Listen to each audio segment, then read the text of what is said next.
Dapit hapon na nakita kong kargador ng tubig dito sa aming lugar. Tinawag ko siya at kinamusta. At dahil nga sa aking habag, binigyan ko siya ng pera para meron siyang pambili ng bigas. At sa sobrang tuwa niya ay naiyak talaga siya.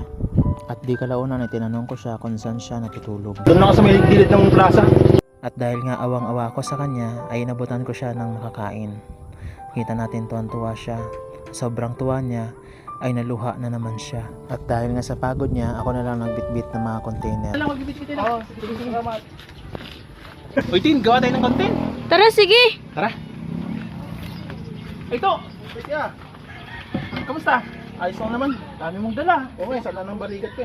Ay, nga pala, yung sukli mo kanina. Ay, pinabili mo sa aking ulam. Salamat ya. Uy, ang dumi ng mata mo. Ay, may dumi. Oo. Saan nga pala kanina? Hinanap kita kanina ng umaga eh. Doon ako sa may gilid ng plaza. Ah, kaya pala hindi kita makita kanina. Ay, lang, yung pinabili mo pala. Ay, yung pinabili mo. Ay, agad pala ito. Oo. Yung mata mo, hindi pa na ano. Ay, hindi pa. Oo. Ay, sige, alis na ako. Okay. Salamat ha. Ako na lang magbibit-bitin ako. Sige, salamat. No! Ako to ah.